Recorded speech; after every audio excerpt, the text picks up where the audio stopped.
Ibrahim Khushtar Siddiqui Qadri Razvi Hamidi, respected ulama, respected elders, brothers and sisters, Assalamu alaikum wa rahmatullahi wa barakatuh.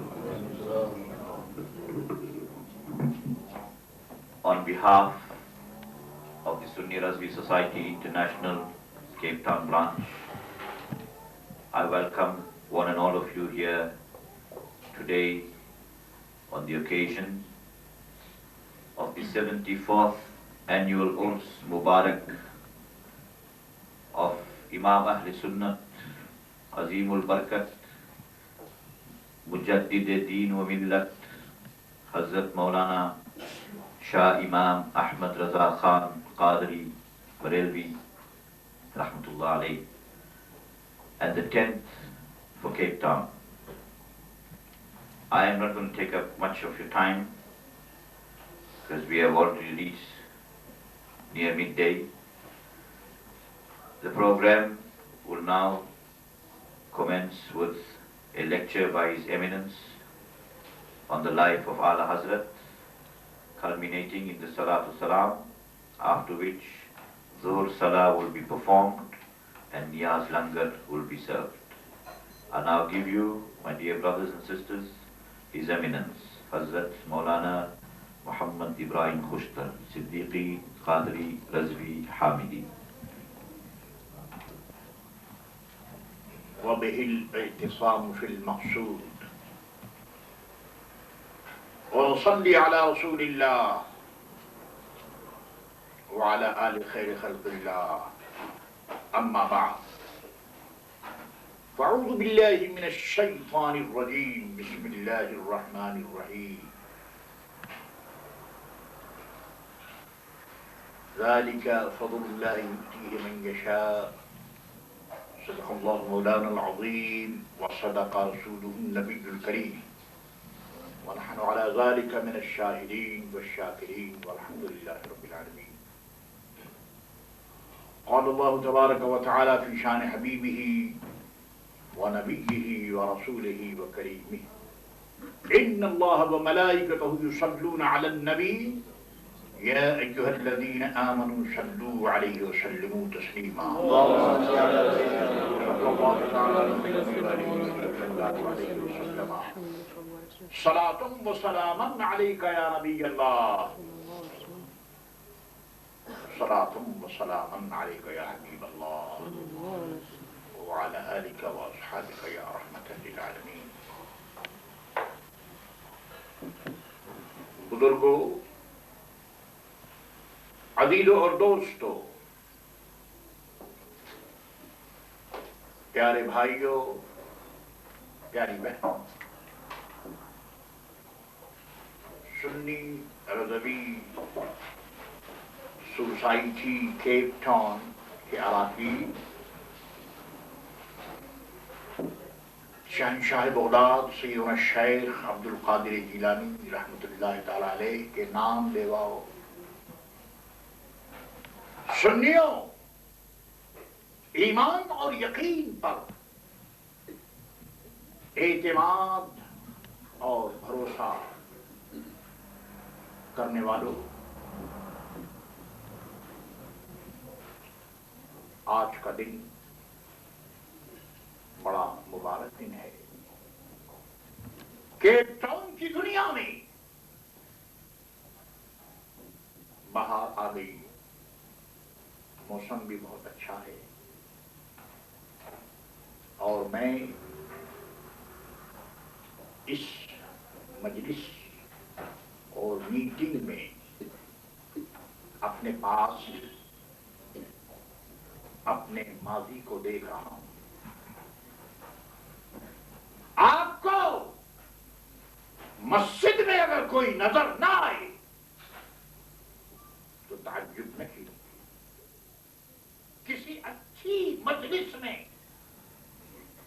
اچھے لوگ اگر دکھائی نہ دیں تو تعجب نہ کیجیے. اور اس سے سراپا قدس وہ بھی کس کا؟ امام اہل سنت کا. کس کا؟ امام احمد رضا کا، کس کا؟ جس ذات نے محمد الرسول اللہ محبت میں فنا ہو کر جو بھی حضور سے الگ تھا آپ اس سے الگ ہو گئے، جس نے سرکار کی محبت کو اطاعت کو چھوڑا آپ نے اسے چھوڑا۔ آپ جانتے ہیں آج کی دنیا میں جب کوئی کام ہوتا ہے تو اس کے بیک گراؤنڈ میں کوئی گروپ ہوتا ہے، بیک گراؤنڈ میں کوئی دنیا ہوتی، family demand, race demand, time demand, یہ سارے ڈیمانڈ جب ہوتے ہیں تو پھر میرے دوستو گیدرنگ ہوتی ہے۔ آپ چونکہ اسی دنیا میں رہتے ہیں آپ کو اس کا پتہ ہے، لیکن امام احمد رضا قادری رحمت اللہ تعالی علیہ میرے دوستو ان کے آگے پیچھے کوئی ڈیمانڈ ہی نہیں تھا، انہوں نے دنیا کے سارے ڈیمانڈ کو چھوڑ دیا۔ وقت نے کہا کہ رامپور، اسٹیٹ آف رامپور سامنے ذرا جھک جاؤ تو لاکھوں روپے ملیں گے، اور وہ لاکھوں روپے آج کے لاکھوں روپے نہیں، میرے دوستو 150 سال پہلے کے۔ تھوڑا اگر کمپرومائز کرو تو حیدرآباد دکن کی ریاست سامنے ہے، لاکھوں روپے ملیں گے۔ لیکن میرے عزیزو میرے دوستو آپ کو سن کر حیرت ہوگی کہ یہ تو ریاست کے نوابوں کا یہ طرز عمل ہے تھا۔ اس زمانے میں سیاست کی بولی بولی جا رہی تھی جس طرح سے آج کے دور میں سیاست کی بولی بولی جا رہی ہے۔ امام احمد رضا وہ مجدد ہیں، انہوں نے دین و ملت کی سبھی راہوں میں چراغ جلایا، شمع جلائی اور بتایا کہ سیاست کے پیچھے مسلمان چلنے کے لیے نہیں آیا، زمانے کی سیاست کو political demand, political time, political advantage in wrong way, مسلمان یہ سب کچھ نہیں جانتا۔ اس کی ایک ہی سیاست ہے، اس کا ایک ہی کام ہے 1400 برس سے، اور امام احمد رضا نے یہ نعرہ اس وقت لگایا۔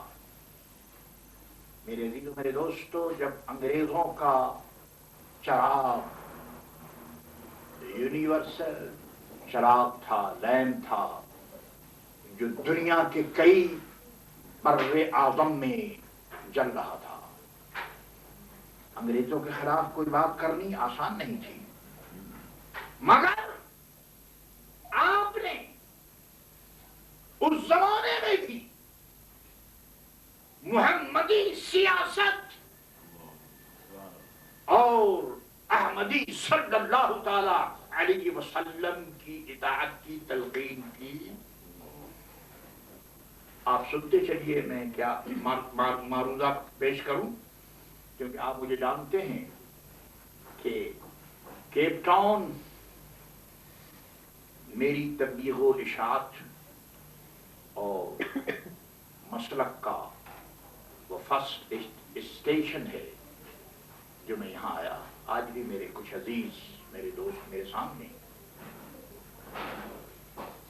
اور اس وقت سے امام احمد رضا کا مشن میرے سامنے ہے خدا کا شکر ہے کہ یہ 74th اینول عرس سراپا قدس ہے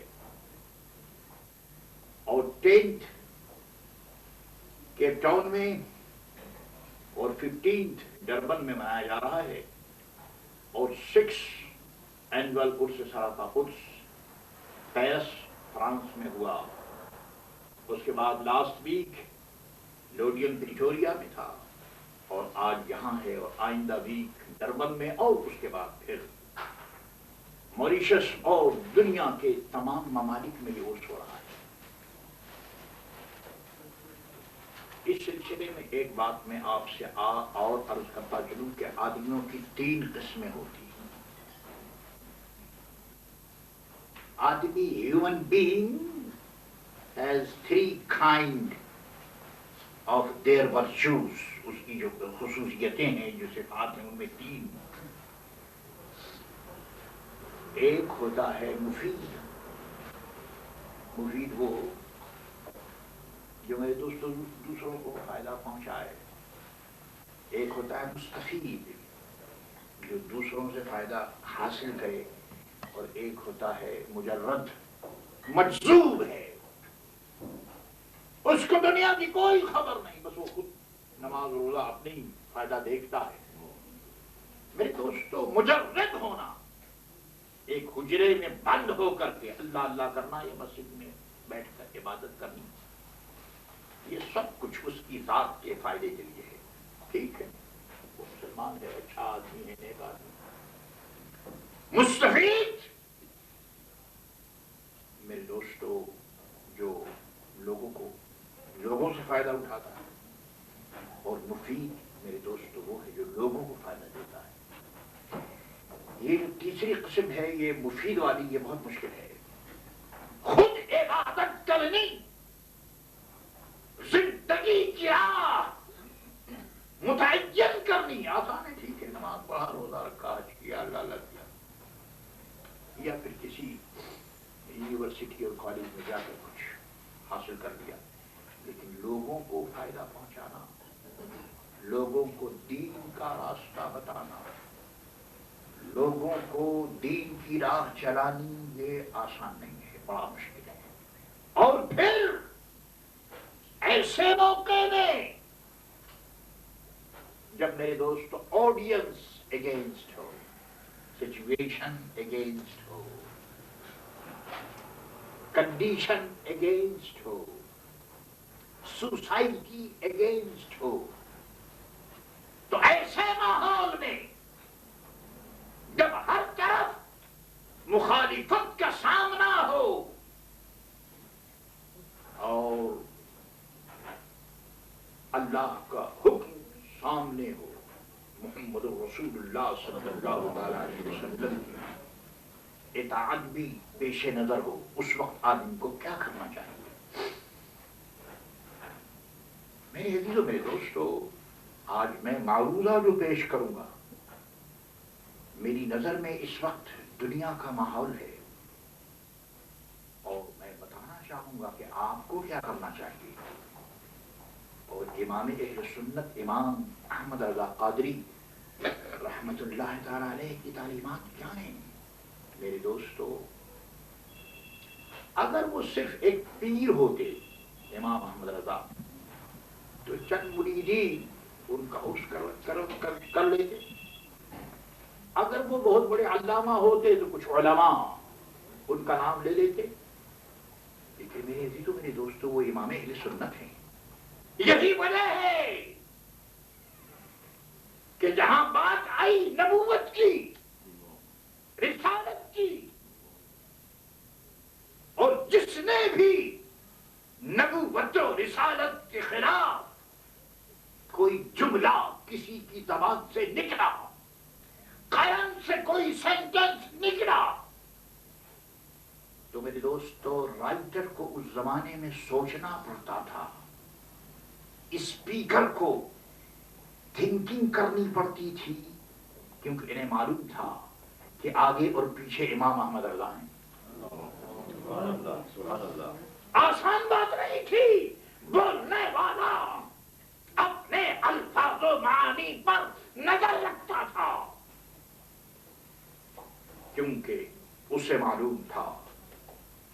فاروق اعظم حضرت عمر رضی اللہ تعالی عنہ کا مظہر اس زمانے میں موجود ہے، جس کا نام امام احمد رضا ہے۔ آپ نے یہ نہیں دیکھا کہ یہ بہت بڑے علامہ ہیں، صاحب سبحان اللہ، بڑی اچھی بات ہے، آپ بڑے علامہ ہیں۔ علم بھی ممکن ہے، آتھر ہونا بھی ممکن ہے، رائٹر ہونا بھی ممکن ہے، پیر ہونا بھی ممکن ہے، لیکن عاشق رسول ہونا یہ آسان ہے۔ امام احمد رضا نے جو راستہ ہمیں بتایا وہ یہ راستہ تھا کہ تم یہ نہ دیکھو کہ اس کے پیچھے کتنے آدمی ہیں۔ یہی تو میرے دوستو ڈیمانڈ تھا ابو جہل، ابو لہب، اتبا، شیبہ کا کہ ساری میجورٹی ہمارے ساتھ ہے، مکہ ہمارے ساتھ، ریس ہمارے ساتھ، کاسٹ ہمارے ساتھ، فیملی ہمارے ساتھ، گروپ ہمارے ساتھ، مکہ ہمارے ساتھ۔ اے عبداللہ کے صاحبزادے صلی اللہ علیہ وسلم، یہ کیا بات ہے؟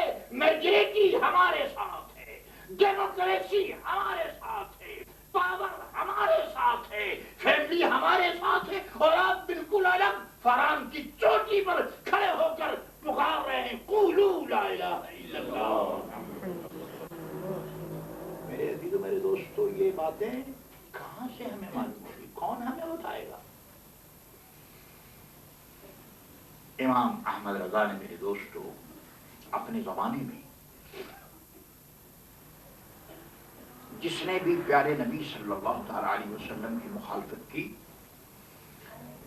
اور آپ کو یہ معلوم ہونا چاہیے کہ وہ وقت سارا زور اس پر تھا کہ مسلمانوں کا جو ٹرو کانٹیکٹ ہے محمد رسول اللہ سے صلی اللہ علیہ وسلم وہ ختم کر دیا جائے۔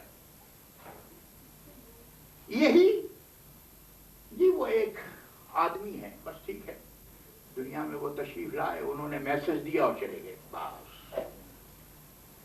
باقی وہ جس کا نام محمد اور علی ہے وہ کسی چیز کے محتاج نہیں، وہ کچھ کر نہیں سکتے، بلکہ ظالموں نے یہاں تک لکھا کہ اگر نماز میں محمد الرسول اللہ کا اگر خیال آ جائے معاذ اللہ، تو ظالموں نے لکھا کہ نمازی نہیں ہوتی۔ حالانکہ آپ جانتے کہ نماز ہوتی ہی اس کی ہے جس نماز میں محمد الرسول اللہ کی اطاعت بھی ہو، خیال بھی ہو، تصور بھی ہو۔ یہ ساری حماقت کی باتیں اس زمانے میں کی گئی، اور میں یہ ساری تفصیلات میں لے جانا نہیں چاہتا، آپ کو بتانا یہ چاہتا ہوں کہ اس زمانے کا مزاج بھی یہی تھا کہ انہوں نے مسلمانوں میں کچھ ایجنٹ لے لیے جو بڑے لرنڈ قسم کے لوگ تھے، پڑھے لکھے لوگ تھے، کوئی جج تھا، کوئی کچھ تھا، کوئی کچھ تھا۔ پھر بڑے بڑے علماء، ان کے مرید ایک دو نہیں تھے، ہزاروں مرید، کتابیں ایک دو نہیں تھی، بڑی بڑی کتابیں لکھی۔ لیکن یاد رکھو، ایمان صرف جاننے کا نام نہیں ہے۔ ایمان آپ سب کچھ جان لیں، اس سے کچھ نہیں ہوتا۔ میرے دوستو، ایک بات جانیں مگر اس کو مان لیں۔ ایمان جو ہے وہ ماننے کی بات ہے، صرف جاننے کی بات نہیں۔ میرے عزیزو، میرے دوستو، امام احمد رضا ایسے مفید تھے، اور آپ کی ذات ایسی مفید تھی کہ مفید العوام والخواص، مفید الملت والدین، اور امام اہل سنت و جماعت اور امام طریقت ہے۔ یہی وجہ ہے کہ چاہے قادری ہو، چاہے نقشبندی ہو، چاہے چشتی ہو، چاہے سہروردی ہو، چاہے شاذلی ہو، چاہے العید روسی ہو، دنیا کے سارے سلاسل جب امام احمد رضا کا نام آتا ہے، جب ان کا کام آتا ہے،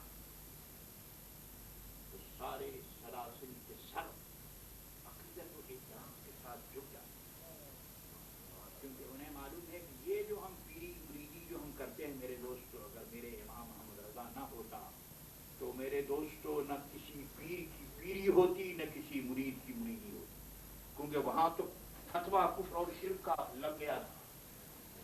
مداروں پر مت جاؤ، عرس مت کرو، یہ سب پیری مریدی، یہ سب غلط باتیں۔ میرے دوستو ان کے پاس زور تھا، ان کے پاس قلم تھا، ان کے پاس ماحول تھا، ان کے پاس سوسائٹی تھی، ان کے پاس پیسہ تھا۔ اور آپ جانتے ہیں کہ جہاں سوسائٹی ہوتی ہے، جہاں میجورٹی ہوتی ہے، جہاں پیسہ ہوتا ہے، پھر وہاں جو چاہے آدمی بکواس کرے۔ امام اہل سنت و جماعت کا دور کچھ ایسا ہی دور تھا کہ سارے صوفیاء کرام کے خلاف، محمد عربی صلی اللہ تعالی علیہ وسلم کی عزت عظمت کے خلاف، غوث اعظم کے خلاف، خواجہ غریب نواز کے خلاف ایک ہنگامہ، عرس بھی بدعات اور مزار شریف پہ جانا بھی بدعات اور پیری مریدی بھی بدعات اور یہ بھی بدعات اور یا رسول اللہ کہنا بھی بدعات اور صلاۃ و سلام اور قیام بھی بدعات۔ ہر وہ کام جو امام بھی ایمان و یقین کا آئینہ تھا، ہر وہ کام جس سے ایمان اور یقین کی راہیں ملتی تھی، وہ سارا بدعت اور شرک ظالموں نے قرار دیا۔ میرے دوستو، امام اہل سنت و جماعت امام احمد رضا نے نعرہ بلند کیا اور فرمایا کہ شرک ٹھہرے جس میں تعظیم حضور، شرک ٹھہرے، شرک ٹھہرے۔ یہ جتنی باتیں ہمارے متعلق کہی جاتی ہیں، لیکن ان کے گھر کا اگر آپ زیادہ ان کا کنٹینٹ اٹھا کر آپ دیکھیں گے تو وہاں زیادہ ہے، وہاں پیری مریدی بھی ہے، وہاں قدم بوسی بھی ہے، اور معلوم نہیں کیا کیا ہے۔ لیکن جب ان کا رخ سنیوں کی طرف ہوتا ہے تو ہمیں مشرک اور بدعتی قرار دیا جاتا ہے۔ لیکن میرے دوست، اگر ان کے دامن کو اگر اٹھا کر دیکھا جائے تو اس میں آپ کو کوئی نر نظر نہیں آئے گا، سارے کے سارے مادے ہیں، سارے کے سارے اسی حمام میں داخل ہیں۔ مگر کیا کیا جائے؟ شرک ٹھہرے جس میں تعظیم حضور، اس برے مذہب پہ لعنت کیجئے، اس برے مذہب پہ لعنت کیجئے۔ پیارے نبی صلی اللہ تعالی علیہ وسلم نے جو ہمیں محبت و عقیدت اور اطاعت کی راہ دکھائی، امام محمد رضا نے اسی راہ پر وہ چلاتے رہے۔ تو میرے دوستو، اس زمانے میں یہ سارا معاملہ چل رہا تھا، اور آپ جانتے ہیں نجدیوں کا سب سے بڑا فتویٰ جب دنیا میں آیا کہ محمد الرسول اللہ کے روضے کو گرا دیا جائے، معاذ اللہ، غوث پاک کے روضے کو ان ظالموں نے لکھا کہ یہ صنم اکبر، یہ بہت بڑے بت ہیں، ایڈلس ہیں، معاذ اللہ۔ میرے عزیزو، میرے دوستو، کیا نہیں بکواس کیا گیا، اللہ۔ اور ظالموں نے یہاں تک لکھا کہ لکڑی آپ کے ہاتھ کی جو اسٹک ہے یہ تو فائدہ دے سکتی ہے، لیکن معاذ اللہ محمد رسول اللہ صلی اللہ علیہ وسلم اتنا بھی فائدہ نہیں پہنچا سکتے۔ میرے دوستو، یہ CIA اور برٹش اینڈ کمپنی کا یہ زور تھا کہ مسلمانوں کو ختم کر دیا جائے۔ آج آپ دیکھیے، کوئی ایسٹ جا رہا ہے، کوئی ویسٹ جا رہا ہے، کوئی نارتھ جا رہا ہے، کوئی ساؤتھ جا رہا ہے۔ یہ نام کیا مسلمان، جنہوں نے اپنے آئل، گولڈن اسٹے اور چیئر کی حفاظت کے لیے نن مسلموں کے پاؤں چوم رہے ہیں، دعوت دے رہے ہیں، آئیے، مکہ بھی آپ کا ہے، مدینہ بھی آپ کا ہے، اور آپ ہیں خادم الحرمین. آئیے، یہ سارا مسلم ممالک آپ کے، اے کاش ان کی نظر محمد الرسول اللہ کی طرف ہوتی، حضور کی محبت کی طرف ہوتی. اللہ میرے عزیزوں، میرے دوستوں، وہ قوم جو مرنا نہیں جانتی اس کو زندہ رہنے کا کوئی حق نہیں. آپ مسلمان ہیں، آپ کو معلوم ہے کہ موت ایک دن آ کر رہے گی. کیا اگر سڑک پر موت نہ آئی تو کیا پیلس میں اور میرے دوستو مکان میں، ہاؤس میں موت نہیں آئے گی؟ موت تو ہر جگہ آئے گی. خوش نصیب ہے وہ مسلمان جو زندہ رہے تو غازی بن کر زندہ رہے، اور اگر موت آنی ہے اور شہادت اگر ہے مقدر میں تو پھر شہید ہو کر وہ دنیا سے جائے. یاد رکھو، موت کی کوئی فکر نہیں ہونی چاہیے. فکر اس کی ہونی چاہیے کہ زندگی ہو تو ایمان اور یقین والی زندگی ہو، مقصد والی زندگی ہو، ایم لیس اور آبجیکٹ لیس نہ ہو، ایم فل اور آبجیکٹ فل لائف ہو. پھر آپ دیکھیں گے کہ انشاءاللہ تعالی کس طرح سے اللہ کی رحمت آپ کے ساتھ ہوتی ہے. اب یہ کر رہا ہوں کہ اس زمانے میں امام احمد رضا، یہ 1920 اور 1921 کا دور ہے. پورے ہندوستان میں آزادی کی موومنٹ، اور ایک کافر کے پیچھے بڑے بڑے علماء، بڑے بڑے مشائخ، بڑے بڑے پیر، بس وہ کافر جو کہتا اس کے پیچھے پیچھے سارے. پورا ہندوستان ایک گاندھی کی آندھی میں آ چکا تھا. لیکن امام احمد رضا میرے دوستو کتاب و سنت کے پلیٹ فارم پر پوری مضبوطی کے ساتھ کھڑے رہے. میرے عزیزو، میرے دوستو، جاننا، سمجھنا، علم رکھنا اور اس پر عمل کرنا یہ آسان نہیں ہے. مسجد کانپور کا ایک حصہ ضرورت ہوئی یونائٹڈ پروونس گورنمنٹ کو کہ اس حصے کو اسٹریٹ اور روڈ بنا دیا جائے. آپ جانتے ہیں کہ مسلمانوں کا مزاج یہ ہے کہ جب خدا کا گھر بن جاتا ہے تو اس میں کوئی چیز،